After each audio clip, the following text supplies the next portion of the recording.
Vijay Antony films corporation presents Vijay Antony, Mirnalini Ravi நடிக்கும் Romeo உங்கள் அபிமான திரையரங்குகளில் ரெஜின் மூவிஸ் வெளியீடு.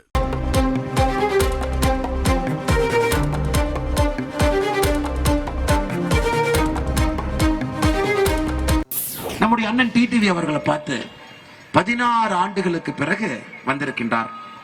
16 ஆண்டுகளுக்கு பிறகு அண்ணன் டிடிவி அவர்கள் வர வேண்டிய கட்டாயம் என்ன? 16 ஆண்டுகளா உங்களோட இருக்காங்க, இந்த பகுதியில் இருக்கிறாங்க. ஆனா 16 ஆண்டுகள் கழித்து பாராளுமன்ற வேட்பாளராக வர வேண்டிய அவசியம் என்னன்னாங்க ஐயா, சில நேரத்துல ராமன் காட்டை விட்டு போய்த்தாங்க ஐயா ஆகணும், வேற வழி இல்லை, காட்டை விட்டு போய்த்தான் ஆகணும். ஆனா சில நேரத்துல அதே ராமன் திரும்ப வந்துதான் ஆகணும். இன்னைக்கு ராமபெருமானை போல வனவாசத்தை எல்லாம் முடித்துவிட்டு அரசியல் களத்தில் நின்று கொண்டிருக்கின்றார். வனவாசத்தை எல்லாம் முடித்துவிட்டு அரசியல் களம். காரணம், இவர்கள் செய்யக்கூடிய அநியாயம். இவங்க 2 பேரும் ஒன்னா சேர்ந்துட்டாங்க. தமிழகத்தை யாராலும் காப்பாற்ற முடியாது. 2 பேரும் ஒன்றாக சேர்ந்திருக்கின்றார். இன்னைக்கு தமிழ்நாட்டில் எந்த தொகுதியில ஒன்னா சேர்ந்திருக்கிறாங்களோ இல்லையோ, தேனியிலே ஒன்றாக சேர்ந்திருக்கின்றார்கள். காரணம், எந்த காரணத்திற்கும் டிடிவி அவர்கள் வெல்லக்கூடாது என்பதற்காக ஒரு மறைமுக கூட்டணிய அதிமுகவினுடைய தலைவர்களும் திமுகவும் ஏற்படுத்தி இருக்கின்றார்கள். ஆனா அதிமுக தொண்டர்கள் எல்லாம் இந்த பக்கம். தொண்டர்களுக்கு தெரியும், எடப்பாடி பழனிசாமி அவர்களை பொறுத்தவரை கான்ட்ராக்டருக்காக நடத்தப்படக்கூடிய ஒரு கட்சினா இன்னைக்கு அண்ணா திராவிட முன்னேற்ற கழகம். அம்மா அவர்கள், காலஞ்சென்ற அம்மா அவர்கள், மக்களுடைய அன்பை எல்லாம் பெற்ற நம்முடைய புரட்சி தலைவி அம்மா அவர்கள் ஆண்டவனோடு இருந்து இதெல்லாம் பார்த்துக்கிட்டு இருக்கிறாங்க.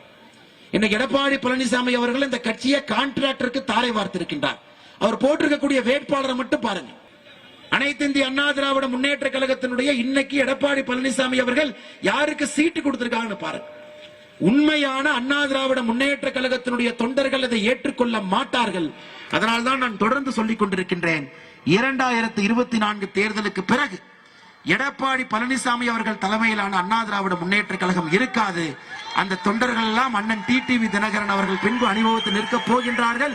அது ஜூன் 4ஆம் தேதிக்கு பிறகு அது நடக்கத்தான் போகுது.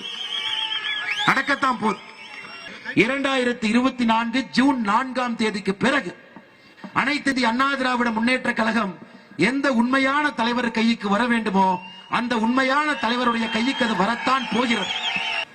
யார் இங்கே எட்டப்பன் என்பதிலே தொண்டர்கள் தெளிவாக இருக்கின்றார்.